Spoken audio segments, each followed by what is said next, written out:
इस भाग में सभी लोगों का स्वागत है। Welcome for all. Chapters name is the chemical kinetics, Hindi में इसको बोलेंगे रासायनिक बलगत सभी आप अब तक जितने लोगों ने जिस विषय पर अध्ययन किया सारी चीज़ें स्टैटिक थी, स्थिर थी। एक तरह से हम स्थिर पात्र रखे हुए थे, एक वेसल रखे थे, उसी में हम स्टडी करा रहे थे। केमिकल जो हो रहा था उसकी हम रिएक्शंस के विषय में नहीं कोई स्टडी किए थे। किस तरह से स्पीड रिएक्शन हो रहा है, स्लो हो रहा है, फास्ट हो रहा है, कैसा हो रहा है, उसकी काइनेटिक एनर्जी क्या है या पोटेंशियल एनर्जी क्या है, सबस्ट्रेट का, रिएक्टेंट का, प्रोडक्ट का, ये सारी चीज़ें अब तक हमारे पास अधूरा पड़ा हुआ था। तो इस वाले भाग में मतलब केमिकल काइनेटिक्स के हिस्से में हम जिसका अध्ययन करेंगे वो होगा fast and slow reactions, rate of chemical reactions, rate law of reactions. हम यहाँ लिखते जाएं कंटेंट क्या है इसका, तो ज़्यादा आसानी रहेगी इस चैप्टर का।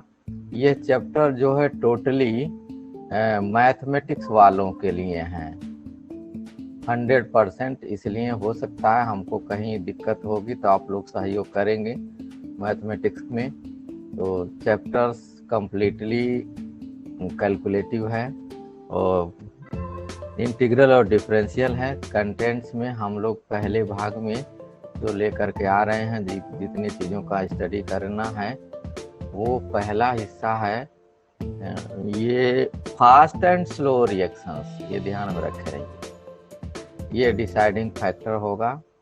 Fast and slow reaction, slow reaction तीव्र और धीमी गति की अभिक्रिया है जिसके विषय में हमको जानना है, अभी हम बात करेंगे आपसे। दूसरा होगा रेट ऑफ रिएक्शन, किसी भी रासायनिक अभिक्रिया का या केमिकल रिएक्शंस का उसका दर क्या होगा, रेट ऑफ रिएक्शन क्या होगा, यानी अभिक्रिया की दर क्या होगी। ये चीज़ें हम आपको यहाँ पर डिस्कस करेंगे कि कैसे निकालेंगे रेट। तीसरा है rate law of reaction, rate law किसी का कैसे हम लिखेंगे, कोई रिएक्शन है उसका हम नियम पूर्वक कैसे लिखेंगे। Rate law of chemical equation, ये केमिकल इक्वेशन का रेट, केमिकल इक्वेशन या केमिकल रिएक्शन, रासायनिक अभिक्रिया का हम दर समीकरण कैसे लिखेंगे वो है। चौथा आपका आ रहा है rate constant of reaction, rate constant of reaction, constant समझ गए होंगे हिंदी क्या है, दर नियतांक या वेग स्थिरांक बोलते हैं, वो इसके विषय में आएगा। ये भी डिसाइड करेगा, ये कांस्टेंट के द्वारा बहुत सारी चीज़ें निकल जाएंगी। आप देख करके कांस्टेंट को बता देंगे कि रिएक्शन कैसा है। कोलिजन थियरी ऑफ रिएक्शंस, यानी थियरी ऑफ रिएक्शन डालिए, कई तो थियरियाँ हैं, इसमें एक ही दिया हुआ है आपके कोर्स में है। तो थियरीज ऑफ केमिकल रिएक्शन वो हम बताएंगे थोड़ा सा आगे एडवांस वर्जन में आकर के। केमिकल रिएक्शंस आप में केवल कोलिजन थियरी दिया है बोर्ड में, लेकिन आगे के क्लास में, आगे के टेस्ट में ये कोलिजन थियरी तो रहेगा ही, प्लस कुछ एडवांस वर्जन भी आ जाती है। मॉलिक्यूलरिटी ऑफ रिएक्शंस, इसमें आएगा मॉलिक्यूलरिटी, छोटा सा टॉपिक है मॉलिक्यूलरिटी ऑफ रिएक्शन, ये स्थिति बनेगी मॉलिक्यूलरिटी ऑफ रिएक्शन। सातवां आपका आएगा ऑर्डर ऑफ रिएक्शन, ऑर्डर अभिक्रिया की कोटि क्या है ये पढ़ना है, ऑर्डर ऑफ रिएक्शन, अभिक्रिया की कोटि। अब मॉलिक्यूलरिटी ऑफ रिएक्शन मतलब अभिक्रिया की आणविकता। और देखिए यहाँ पर 8वां नंबर जो हमारा आ रहा है जिस पे स्टडी करना है वो है zero order reaction, zero and, यही दो पढ़ना है, zero and first order reaction हमको केवल पढ़ना है। तो बहुत सारे हैं, वो सब नहीं पढ़ने हैं, हमारे कोर्स में नहीं है, लेकिन हम आगे भी थोड़ा पढ़ेंगे। Zero and first order reaction ये कंटेंट है, इस पे हमको इस टॉपिक्स पे बात करनी है सारे एक एक करके। तो चलिए हम बात करते हैं यहाँ पर स्लो एंड फास्ट रिएक्शंस। पहले हम फास्ट को ही डिसाइड करते हैं। Fast and slow reactions, heading यहाँ का है, fast and slow reactions. Fast समझ गए हैं, फास्ट माने तीव्र, fast and slow reaction, slow reaction, slow reaction, ये यहाँ पर हमको स्टडी में ले आना है। जो पहला इसका हेडिंग है वो है फास्ट एंड स्लो रिएक्शन, तीव्र व धीमी गति की अभिक्रिया। हिंदी की बात करें तो ये होगा तीव्र, तीव्र एवं धीमी गति की अभिक्रिया, एवं धीमी गति की अभिक्रिया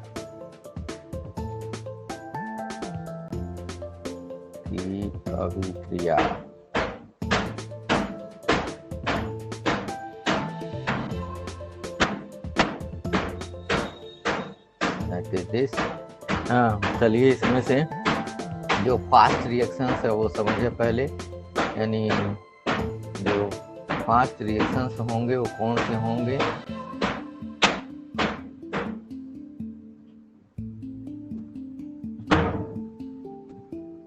फास्ट रिएक्शन, तीव्र गति की अभिक्रिया क्या होगी? वो रासायनिक अभिक्रिया, देख लीजिए यहाँ समझ लीजिए, जो एक तरह से प्रकाश के वेग से हो रही है, तीव्र गति की अभिक्रिया, गति की अभिक्रिया,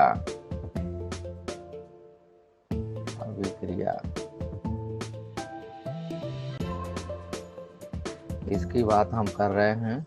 यानी वेरी फास्ट रिएक्शंस 10⁻⁸ सेकेंड में जो कंप्लीट हो जाती है। ऐसे रासायनिक अभिक्रियाएं 10 के घाते -6 से 10 घाते -8 ही सेकेंड में पूर्ण हो जाती है, उसे हम फास्ट रिएक्शंस कहते हैं, तीव्र गति की अभिक्रिया कहते हैं। तीव्र गति की जो अभिक्रियाएं हैं उस कौन कौन से हो सकते हैं इस रासायनिक अभिक्रिया में? जो तीव्र गति की रासायनिक अभिक्रिया है वो जनरली आयनिक रिएक्शंस और वेरी फास्ट रिएक्शंस। वो आयनिक रिएक्शंस कौन से? जैसे एसिड, स्ट्रांग एसिड और स्ट्रांग बेस अगर आप मिला रहे हैं, या नमक को पानी में डाल दीजिए 10⁻⁸ ही सेकंड में कंप्लीट हो जाता, तो वो फास्ट रिएक्शंस हैं। आप किसी प्रकाश के वेग से किसी के डिस्टेंस मेजर कर रहे हैं, that is very fast speed होगा। उसी तरह से इसमें केमिकल्स रिएक्शंस हैं।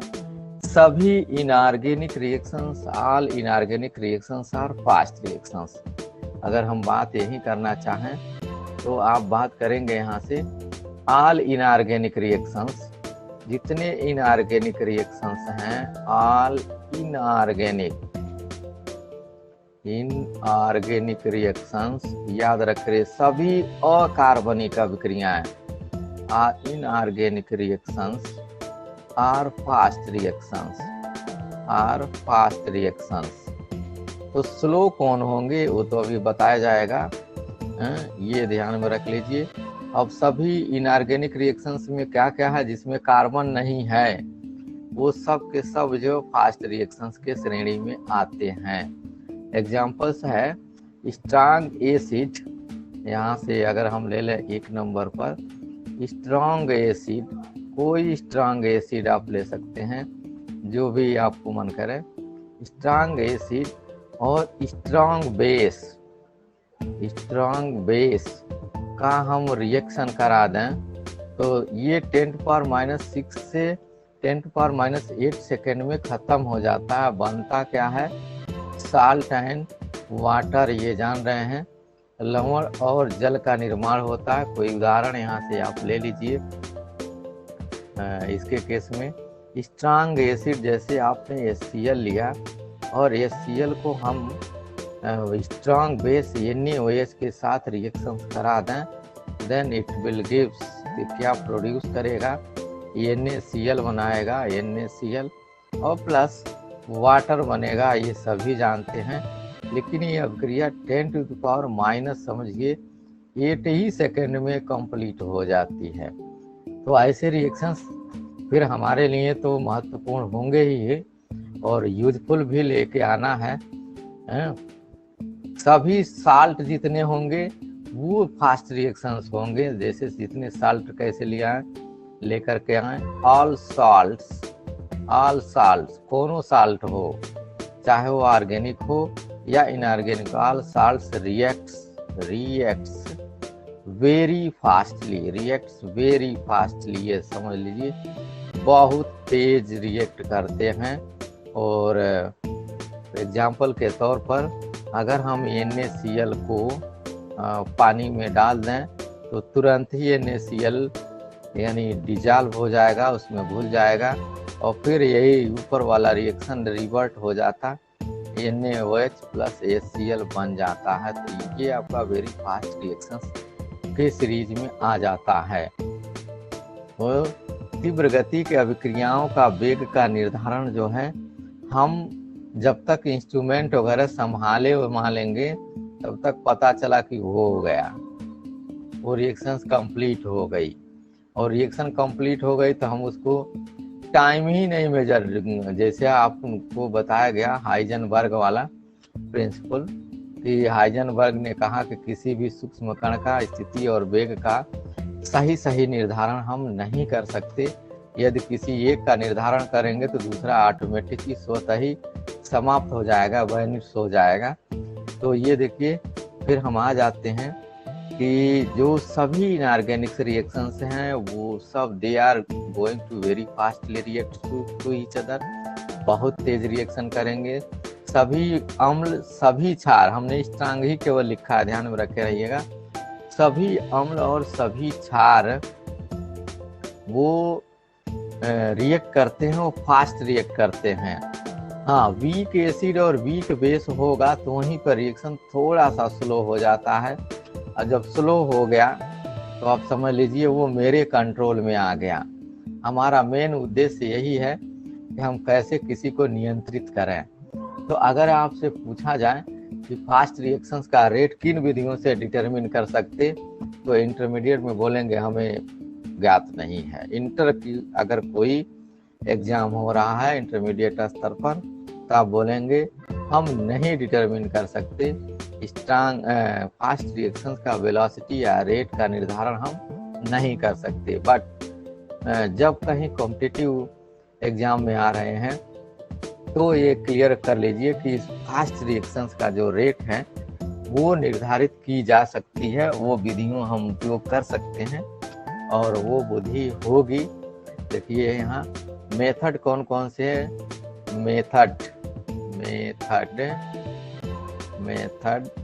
For fast reactions. इंटरमीडिएट में नहीं, यहाँ कोई चीज़ है वहाँ बोलेंगे नहीं किया जा सकता, सीधे फास्ट रिएक्शंस किन किन विधियों से हम डिटरमिन कर सकते हैं, बता सकते हैं मेथड। वो एक मेथड आपका है फ्लैश फोटोलिसिस मेथड। देखते रहिएगा, फ्लैश डालेंगे और जैसे आप बटन दबाते हैं टॉर्च का और तुरंत रोशनी पहुंच जाती है, उसी तरह का यह है फ्लैश फोटोलिसिस। फोटो माने प्रकाश, लिसिस माने टूटने वाला। जो प्रकाश से टूट जाए यानी लाइट की उपस्थिति में हो जाए तो वो फ्लैश फोटोलिसिस मेथड कहलाता है। फ्लैश फोटोलिसिस मेथड, इस मेथड का हम उपयोग करते हैं। ये एक विधि, नाम ही केवल याद रखिए, आगे डिटेल्स की कोई जरूरत नहीं है, ये एमटेक और एमएससी में पढ़ाई जाती। और दूसरा है stop flow method. Stop flow method, ये मेथड है। यही दो मेथड का उपयोग करके हम फास्ट रिएक्शंस का रेट डिटरमिन कर सकते हैं, निर्धारण करते हैं। तो ये दो स्थिति आपके सामने निकल के आ गई। Flash photolysis method, flash photolysis method, और दूसरा है स्टॉप फ्लो मेथड। ये दोनों मेथड से हम निकालते हैं किसका, वेरी हाई स्पीड वाले रिएक्शंस जो 10⁻⁷ से 10⁻8 ही सेकंड में हो जाते हैं, और इनको हम नियंत्रित नहीं कर सकते, इनको कंट्रोल में नहीं ला सकते। तो जब नियंत्रित नहीं कर सकते, कंट्रोल में नहीं ला सकते, तो फिर हम हमारे लिए यूजफुल नहीं है, ये हमारे केमिस्ट्री के लिए बहुत ज़्यादा यूजफुल नहीं होगा इस तरह के रिएक्शंस को। तो हमारे लिए यूजफुल कौन से होंगे, स्लो रिएक्शंस, जो धीमी गति के अभिक्रियाएं हैं। और धीमी गति के अभिक्रियाओं में आप समझ लीजिए कि कौन सा होना है, धीमी गति की अभिक्रियाएं में लेकर के हम अगर आ जाएं तो स्लो रिएक्शंस के विषय में हमको करना है, जो जितना धीमा हो सकता है उतना हो। तो स्लो रिएक्शंस डिटरमिन करना है, उसको बहुत सारे विधियां हैं।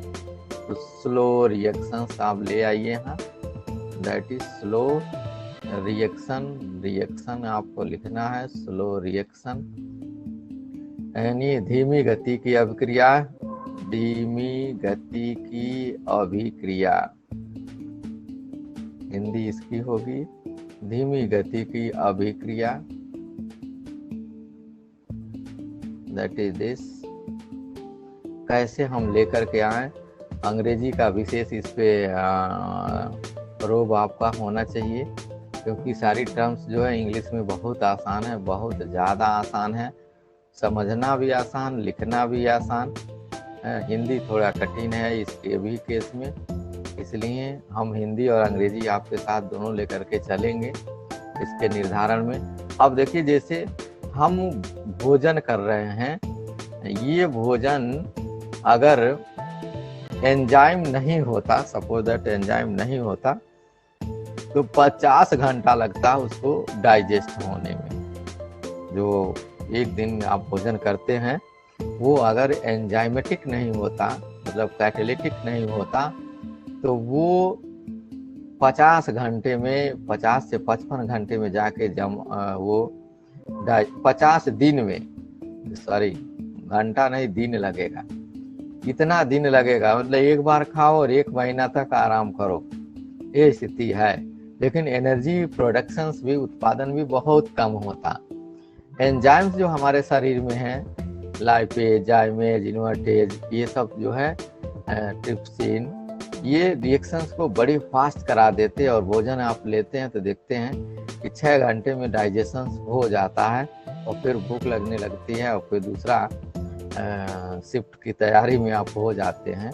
तो सब एंजाइम की देन है, जिसके कारण इतनी रिएक्शंस फास्ट होते। कभी कभी आपके शरीर में भोजन डाइजेस्ट नहीं होता, तो यूनी एंजाइम मार्केट से खरीद कर ले आते हैं और उसको खा करके स्पीड अप करते हैं अपने बायोलॉजिकल प्रोसेस को, बायोलॉजिकल रिएक्शंस को। तो देखिए, एग्जांपल्स पूछा जाए स्लो रिएक्शंस कौन से हैं, तो रस्टिंग जान रहे हैं, rusting of iron, rusting of iron, यानी आयरन पे, लोहे पर जो जंग लगने की प्रक्रिया है, वेरी स्लो रिएक्शंस, ये वेरी स्लो रिएक्शन है, बहुत धीमी गति की अभिक्रिया है। कुछ वाले पे तो रिएक्शन हजारों वर्षों में अभी नहीं हो पाई, थोड़े थोड़े हो गया। अशोक ने जो लाट बनवा रखा, 12 ठो लाट बनवाया था अशोका एम्पायर में, उसमें अभी जंग तो लगना चालू हुआ है। कितने वर्ष हो गए, 273 ईसा पूर्व की पहले की घटना है अभी से ये, यानी 2300 वर्ष पहले जो उसने लाट बनवा रखा था, उस लाट पे अब हल्की सी जंग दिखने को मिलती है। आपको अवसर नहीं मिला है, अशोक की लाट आपको बनारस में जाएंगे वहाँ मिल जाएगा। फिर कुतुब मीनार जहाँ दिल्ली में है, वहाँ पर भी अशोक की लाट एक रखी हुई है, और उस अशोक की लाट ऐसे लोहे को बनवाता था और उस पर अपने धर्म का प्रचार करता था। पूरे इंडिया में उसके 12 ठो लॉट्स बने हुए हैं और सब उस पर लिखा हुआ है कि कौन चीज़ें क्या हैं, कि अहिंसा परमो धर्मा है, जीवों पर दया करो, ऐसे ऐसे स्थितियां हैं। फिर देखिए जो पानी बन रहा है वाटर फॉर्मेशन है, H2 हाइड्रोजन है प्लस हाफ O2, ये रिएक्ट करता है आपस में, that is very slow reactions और वाटर बनता है। लेकिन यदि प्लेटिनम इस पे डाल दिया जाए कैटलिस्ट तो फॉर्मेशन तेज हो जाएगा। Between these two extreme very fast and extremely very slow reactions there are many reactions which proceeds in moderate velocity.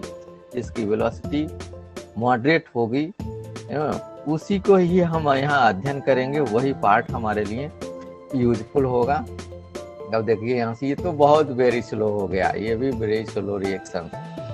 अब सी का हम एग्जांपल्स अगर ले लें, ammonium nitrite, ammonium nitrite NaH4 NO2, ammonium nitrite को अगर हल्का सा आप गर्म करें तो फिर ये नाइट्रोजन गैस और वाटर बन जाता है। ये प्रोसेस धीमी गति का है, इतना धीमी गति का नहीं है जितना ऊपर वाले हैं, ये स्लो रिएक्शंस हैं, वेरी स्लो रिएक्शंस। ये देख लीजिए यहाँ लिख दे रहे हैं वेरी स्लो रिएक्शंस, ये आपका हुआ।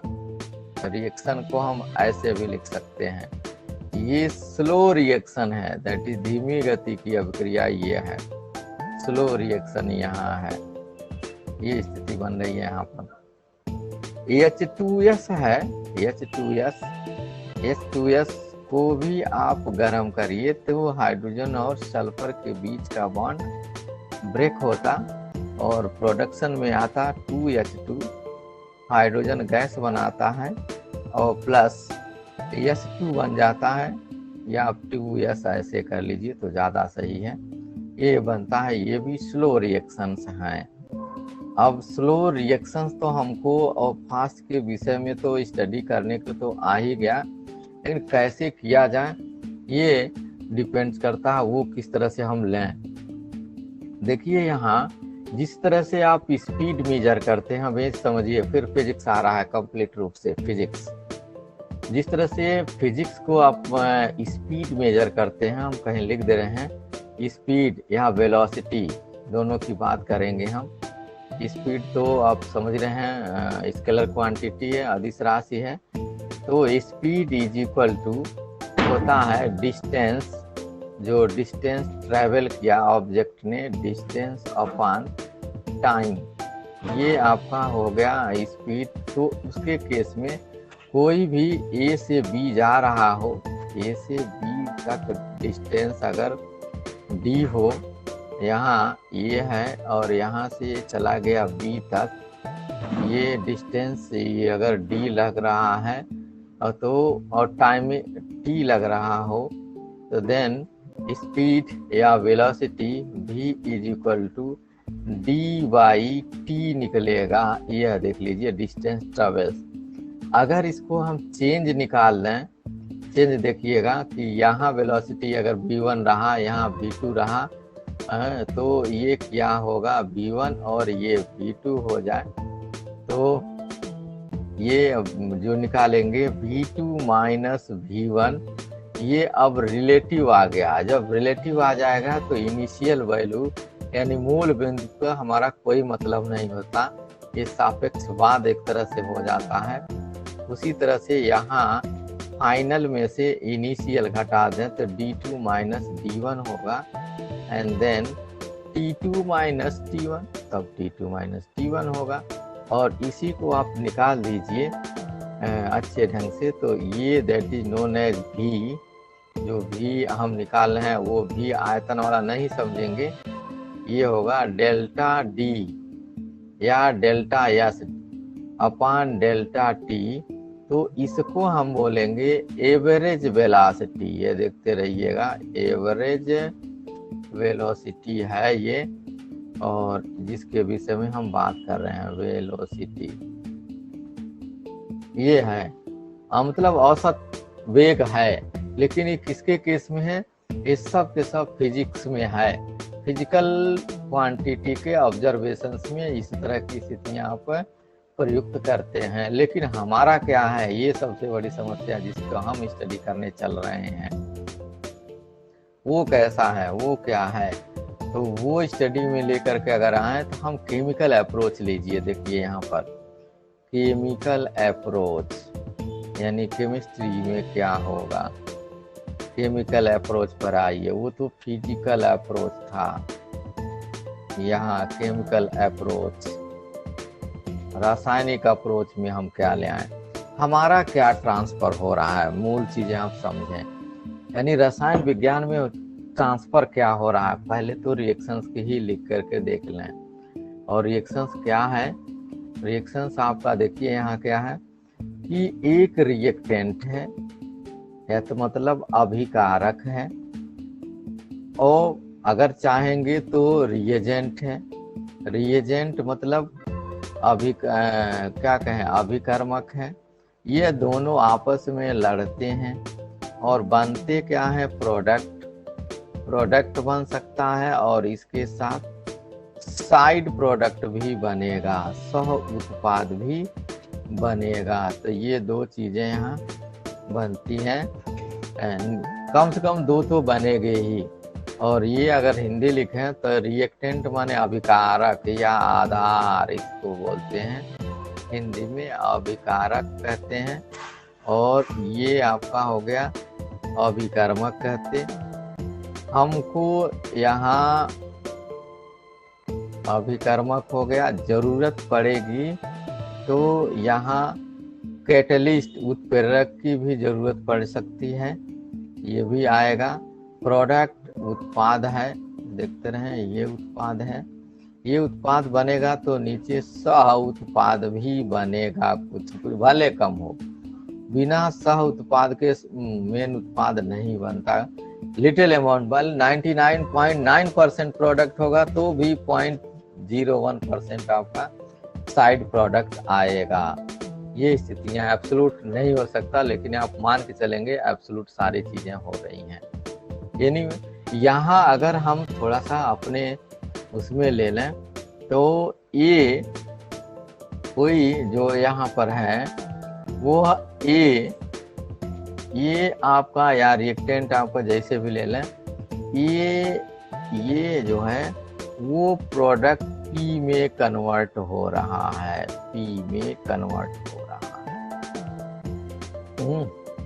ये जो फिजिक्स में आप ले रहे हैं ये फिजिकल ऑब्जर्वेशंस हैं और बिग क्वांटिटी के विषय में है। यानी विजिबल रीजन का क्षेत्र है, 150 में से 100 घटा दिया, समय 50 सेकंड ले लिया तो सब दिखाई देने वाला है। लेकिन हम जो केमिस्ट्री की बात जब करते हैं तो chemistry is the micro events, यानी माइक्रो लेवल का इवेंट्स है। और वो इवेंट्स में एक माइक्रो माने 10⁻⁶ है, और उसमें एटम, मॉलिक्यूल्स, आयंस कितने हैं, अगर मोल ले लेंगे तो 10⁻23 ऑर्डर का हो जाएगा। और 23 ऑर्डर मतलब इतने ज्यादा संख्या में है कि आप परिकल्पना ही कर सकते हैं, और उसको वास्तविकता के केस में अभी नहीं स्टडी करने की जरूरत है। तो इतने मॉलिक्यूल्स का ट्रांसफर हो रहा है रिएक्टेंट टू प्रोडक्ट में, अभिकारक से उत्पाद में आ रहा है। ये रिएक्टेंट है, आप देखते रहिएगा, यहाँ रिएक्टेंट है, ये रिएक्टेंट प्रोडक्ट में कन्वर्ट हो रहा है। तो क्या चीजें बदल रही हैं, हमारा अभिकारक जो है वही उत्पाद में बदल रहा है। और किसके साथ बदल रहा है, क्या सारे के अभिकारक उत्पाद में बदल गए, ये भी रखना है कि सभी के सभी उत्पाद प्रोडक्ट में कन्वर्ट हो गए। तो ये तो एकाएक होगा नहीं है। आप एटम बम जैसे आप गिरा देते 10⁻1 से 2 माइक्रोसेकंड या 10⁻³ ही सेकंड में सारे एनर्जी रिलीज हो जाती है, जो नागासाकी और हिरोशिमा पे गिरा था, ये समझ लीजिएगा। और उसमें कोई आप एक पलक भी झपकते हैं तो 1 सेकंड लगता है।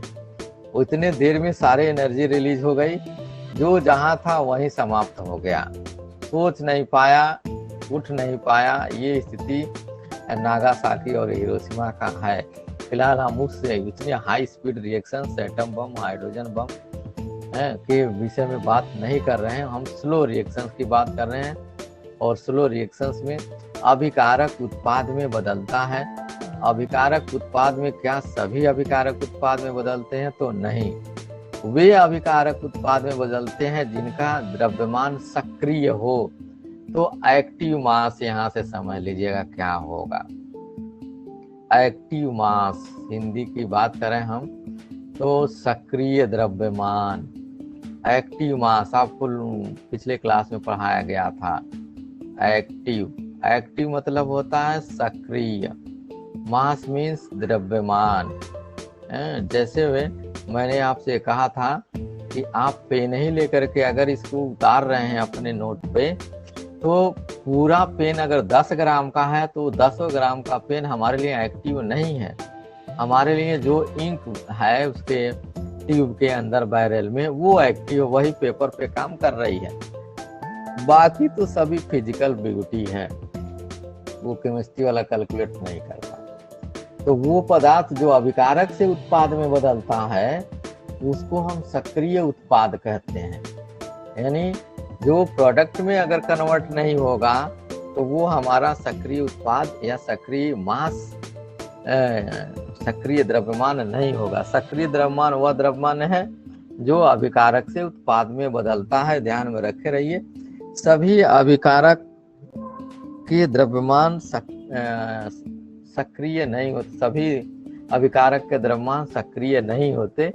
जैसे आप चाक को ले लीजिए और उसका आधा भाग पानी में भिगो दीजिए, डाल दीजिए, तो पता चलेगा आधा गल जाएगा, आधा आपके हाथ में है। तो जो गल गया वो सक्रिय था, जो नहीं गला, नहीं डिजॉल्व हुआ, वो निष्क्रिय है, जो आपके साथ में है। तो जो पढ़ रहे हैं वो सक्रिय है, जो नहीं पढ़ रहे हैं वो निष्क्रिय है। अब निष्क्रियता तो कई कारणों से आ सकती है। निष्क्रियता का कारण ये सकता है किसी का नेट नहीं कनेक्ट हो रहा है, कुछ ऐसे हैं कि गांव में जाके बाहर इस समय पुल पे बैठ करके तफरी ले रहे हैं, मोबाइल उनके पास, सब कुछ है। सब कुछ होते हुए भी इसके प्रति निष्क्रिय हैं, पढ़ाई के प्रति निष्क्रिय हैं, बाकी के प्रति तो सक्रिय हैं। और गवर्नमेंट चाह भी रही है आप निष्क्रिय बने रहिए, क्योंकि उसी में ही भलाई है। जितना ही आप मूर्ख बनेंगे, अनपढ़ गंवार जाहिल बनेंगे, उतने ही गवर्नमेंट को फायदा होगा। इसलिए एग्जाम कराने को मूड में नहीं रहती है, पैसा तो आपसे ऐंठ लेगी, काम नहीं कराएगी। तो फिलहाल यहाँ आ जाइए। सक्रिय द्रव्यमान वह द्रव्यमान है जो अभिकारक से उत्पाद में परिवर्तित होता। सक्रिय द्रव्यमान, हम डिफिनीशन लिखेंगे नहीं है, ये ध्यान में रखेंगे, क्योंकि आप लिख चुके हैं, कितना लिखेंगे।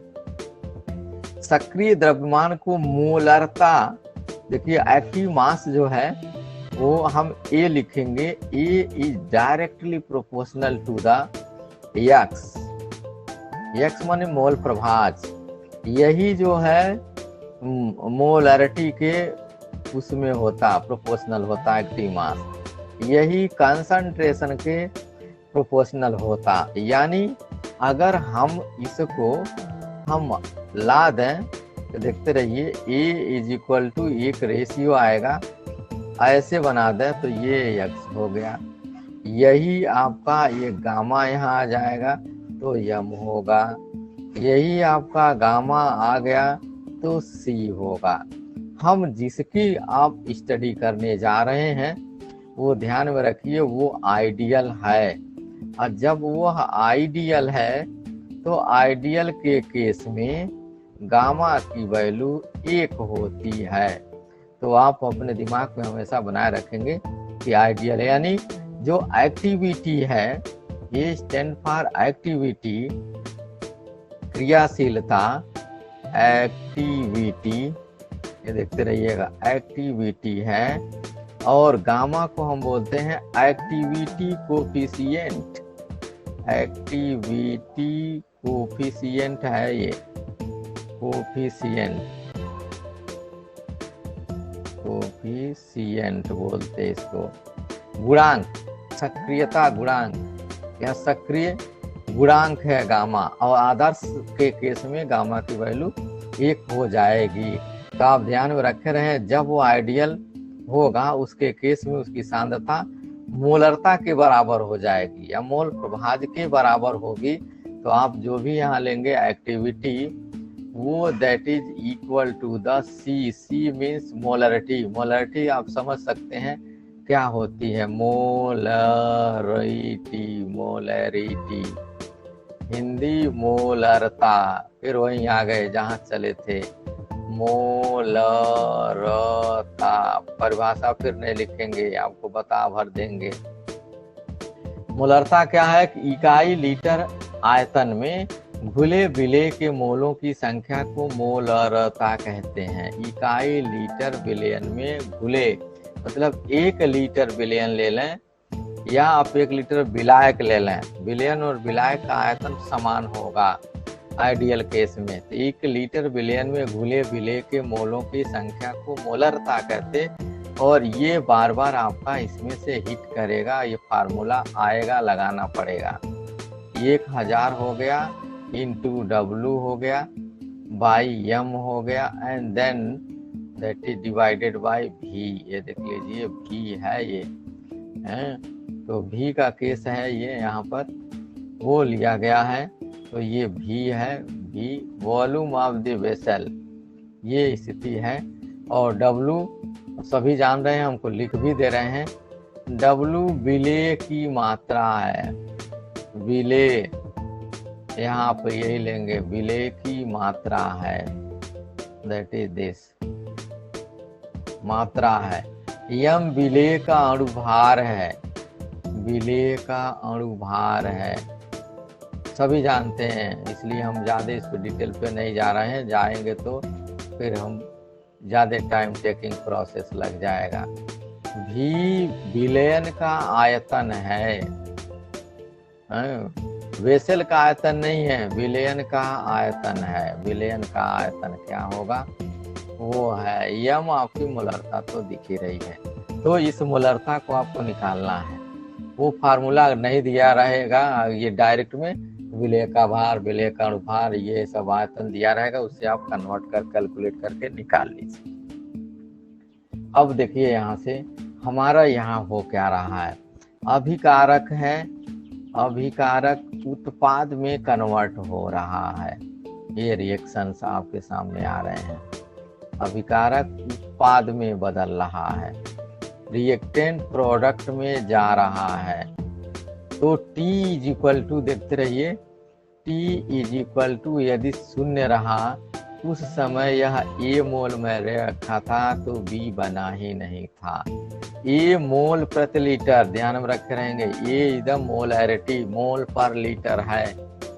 Then after T time, T समय के पश्चात क्या हुआ, इसमें से X मोल डिकम्पोज हो गया, स्टोइकोमेट्रिक कोफिशिएंट 1 है और X मोल बन गया। तो हो क्या रहा है, कैसे हम निकालें इसका रेट, कैसे लिखें। तो रेट जो हम निकालेंगे केमिस्ट्री में, यानी रेट ऑफ रिएक्शंस, ये इकाई सेकंड में कितने अभिकारक के अणु उत्पाद में बदल रहे हैं, उसे हम उस अभिक्रिया का रेट कहते हैं, वेग कहते हैं। अभिक्रिया वेग, देखिए आपके सामने आ गया, रेट ऑफ रिएक्शंस के विषय में बात हम करने चल रहे हैं। अभिक्रिया वेग, अभिक्रिया वेग, rate of reactions, rate of reaction, ये पहला टॉपिक आपका अभी यहाँ से आरंभ हो रहा है। अभिक्रिया वेग, अभिक्रिया वेग, अभिक्रिया का वेग क्या होगा।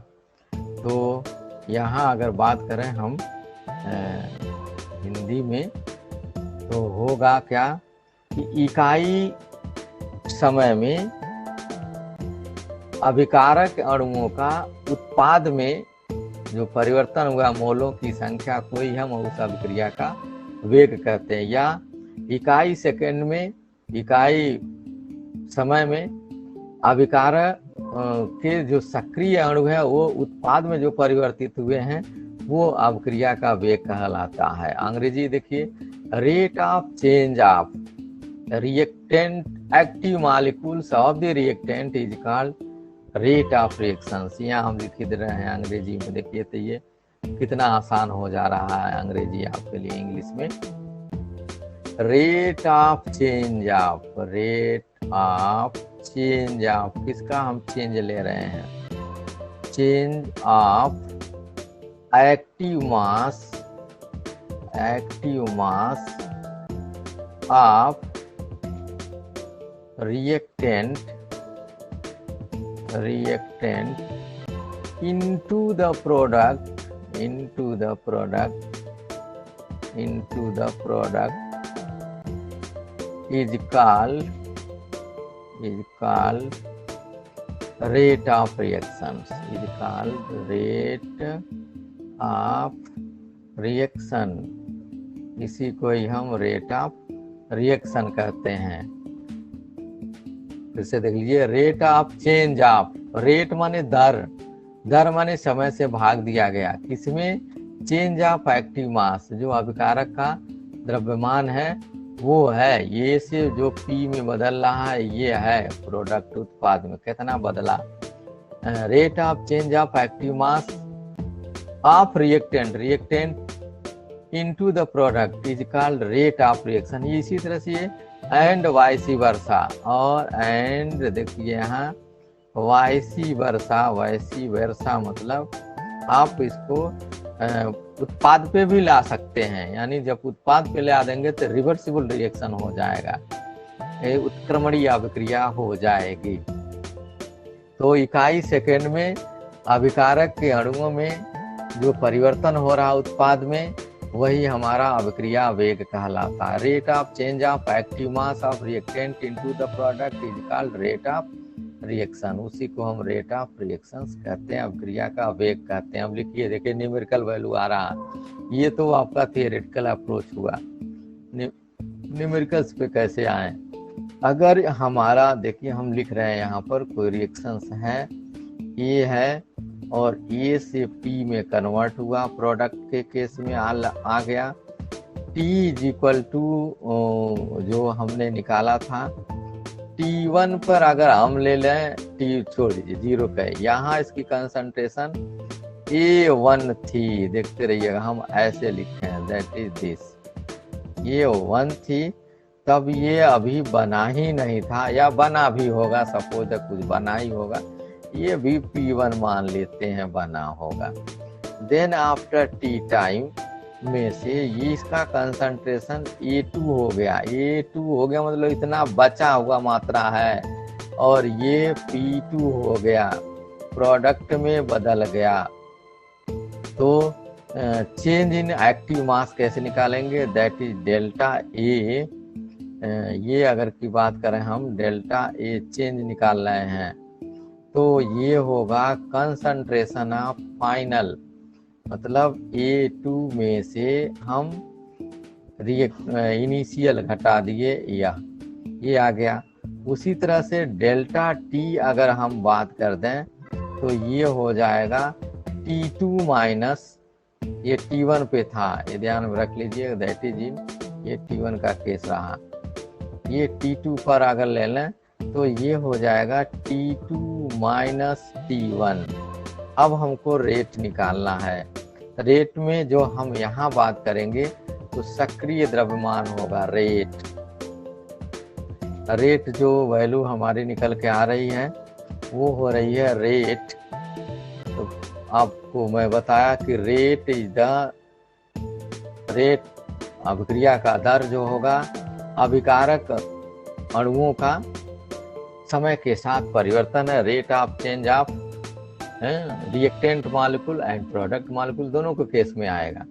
तो हम क्या लिख सकते हैं, इस रेट को इस मान से भी लिखते हैं, टेम्परेचर कांस्टेंट होना चाहिए, ध्यान में रखे रहिए, तभी ये सारे डिफाइन हैं।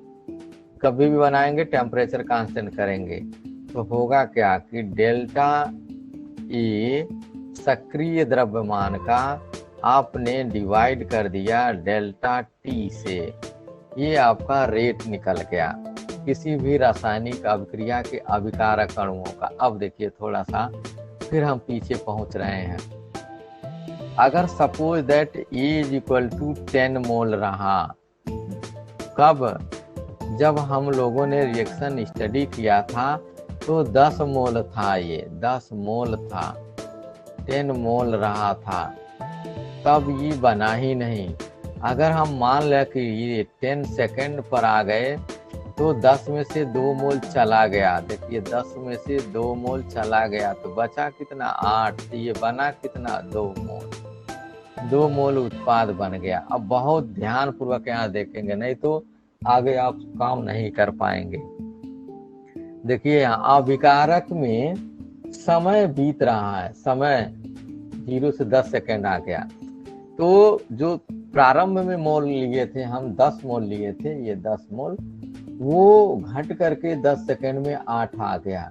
समय तो बढ़ा, देखिए यहाँ समय बढ़ रहा है, ये सेकेंड है, समय बढ़ रहा, 0 से 10 सेकेंड हो गया, लेकिन अभिकारक के सक्रिय अणुओं का जो संख्या है, मोलों की संख्या है, वो जो मोल प्रति लीटर है, मोलरता है, वो घट गई, 10 से 8 हो गई। पर प्रोडक्ट के केस में आइए, देखिए पहले 0 था, ये 2 मोल हो गया, यानी 10 सेकंड में 2 हो गया। ये समय के साथ बढ़ रहा है, अभिकारक समय के साथ घट रहा है।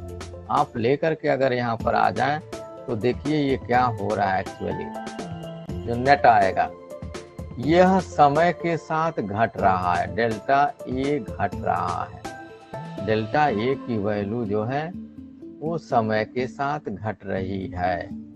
यहाँ डेल्टा बनाइए, यहाँ सक्रिय द्रव्यमान बनाइए, लेकिन टाइम क्या हो रहा है? वो समय के साथ बढ़ रहा है। तो प्लस और माइनस का आप डिवाइड कर दीजिए, तो then you know that minus और प्लस का डिवीजन माइनस होगा। इस तरह से इस रासायनिक अभिक्रिया के आगे, जो दर के आगे है, एक निगेटिव साइन हम इम्पोज कर देते, लगा देते। तो कभी भी कहीं पर पूछा जाएगा कि अभिकारक का दर क्या होगा, देख लीजिए, अभिकारक रिएक्टेंट मॉलिक्यूल का दर क्या होगा? अभिकारक का दर जो बिगड़ने का दर है वो होगा, अंग्रेजी की बात करें तो rate of reactant molecule, reaction या मॉलिक्यूल, दोनों यहाँ कर लीजिए, मॉलिक्यूल है अणुओं का, तो हम आर से लिखेंगे और देखते रहे यहाँ delta D A upon delta A T होगा। और फिर से हम यहाँ सिंबल लगा दे रहे हैं ताकि आपको हमेशा याद रहे कि इसके आगे एक नेगेटिव साइन है। उसी प्रकार से उत्पाद की दर, देखिए यहाँ बनाएंगे rate of change of reactant molecule. ऊपर अभिकारक के अणुओं का परिवर्तन है, हिंदी अगर बात कर दें तो यहाँ ऋण हो गया, और ऋण हो गया तो लिख कर हम कैसे दे दें, यहाँ परिवर्तन डेल्टा, यहाँ लिखा क्या, अभिकारक का अणु, ये अभिकारक की सांद्रता है, अभिकारक की सांद्रता है, और डिवाइड किसे कर रहे हैं? परिवर्तन, समय में परिवर्तन, ये लिख दे रहे हैं, समय में परिवर्तन है। गलती नहीं होना चाहिए, नहीं तो प्रॉब्लम आपका सब के सब गलत हो जाएगा। देखिए यहाँ माइनस लगा हुआ, यह लगा देंगे। लेकिन ये जो चेंज है ये औसत वेग है, देख लीजिए यहाँ से हम लिख दे रहे हैं औसत वेग, एवरेज वेलोसिटी है।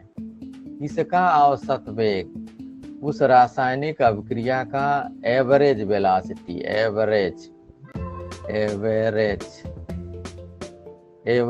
रेट का लीजिए या वेलोसिटी का लीजिए, रेट ही लिख दिए हैं सारे जगह तो रेट होगा। औसत वेग अगर पूछा जाए तो ये परिवर्तन है, डेल्टा करके है, बिग चेंजेज है। मैंने बताया कि ये चेंजेज आपको विजिबल होने चाहिए, जैसे 200 में से 100, शुरू में 200 मोल था, 100 मोल कन्वर्ट हो गया, तो बचा कितना, 100 मोल। समय कितना लगा, तो प्रारंभ में हमने 0 सेकंड में लिया और 1 घंटे में 100 मालिक्यूल 100 सक्रिय मोल वो बदल गए उत्पाद में। तो तब के केस में यह होगा। लेकिन हमको क्या जरूरत है, केमिस्ट्री वालों को क्या जरूरत है, हमारे रिएक्शन माइक्रो लेवल्स पे है, जिसमें जो पार्टिकल्स है या मॉलिक्यूल्स हैं, इन सबों की संख्या बहुत ज्यादा है, यानी मोल्स में है, एवोगाड्रो नंबर के बराबर है। और एवोगाड्रो नंबर का है, हमको फ्रैक्शन ऑफ टाइम में ले आना, एकदम विद इन सेकंड में कितना ये अभिकारक से उत्पाद में कन्वर्ट हो गया, ये देखना है। तो उनको हम वेग का निर्धारण ऐसे नहीं करेंगे। फिर आप मैथमेटिक्स, यहाँ मैथमेटिक्स में आइए, मैथ्स के हम उपयोग करेंगे। लिमिट, कंटिन्यूटी एंड डिफरेंशियबिलिटी अब आ गई, सोच लीजिएगा। अब आपके केस में ये सब स्थितियां बनने जा रही हैं, लिमिट, कंटिन्यूटी, डिफरेंशियबिलिटी आने जा रही है। तो उसको हम बोलेंगे इंस्टैंटेनियस वेलोसिटी,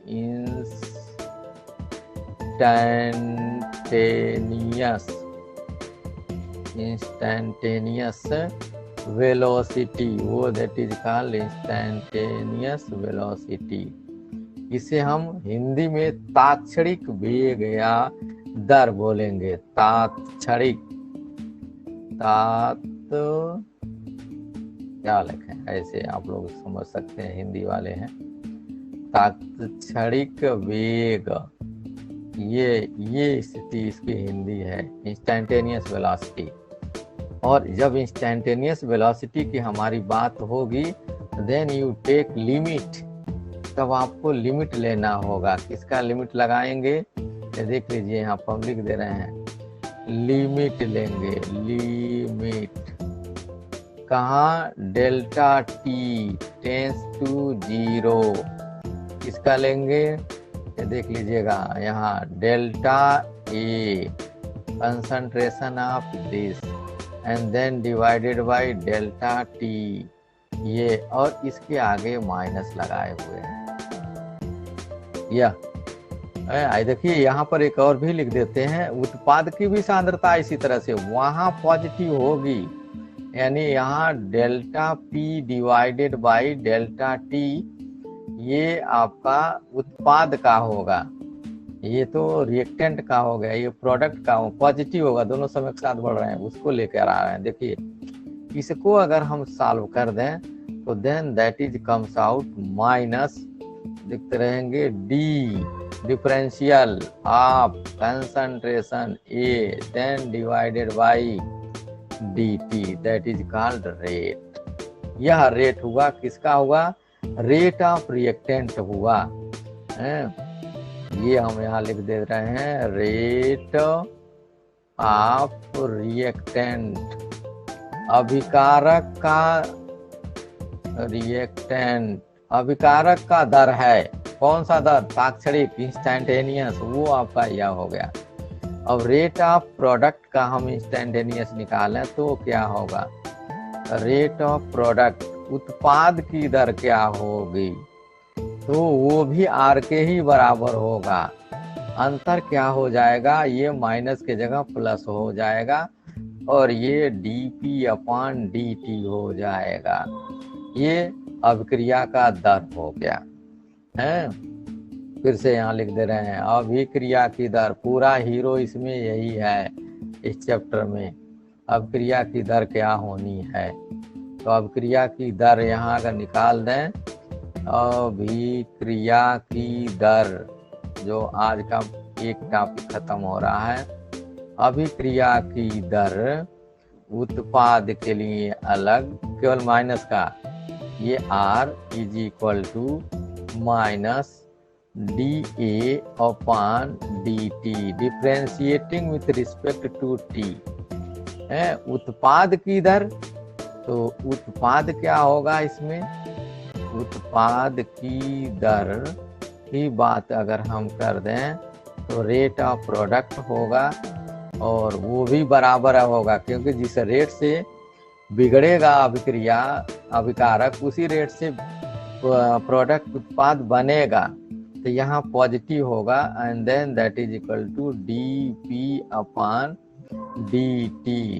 ये जो बिग ब्रैकेट में लिखा हुआ है ये दैट इज एक्टिव मास है। एक्टिव मास यहाँ लिख दे रहे हैं ताकि गड़बड़ ना हो, आपसे कोई गलती ना हो। एक्टिव मास है क्या? यही मोलरिटी है,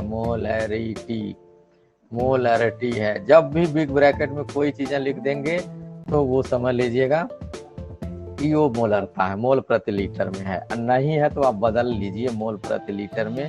तो किसी भी रासायनिक अभिक्रिया का जो ताक्षणिक वेग है, इंस्टेंटेनियस वेलोसिटी है, वो आपका यहाँ से आरंभ हो जाती है। तो अब देखिए 6 मिनट हो गया, आप बताए नहीं है, यहाँ ही हम बंद कर रहे हैं इसको।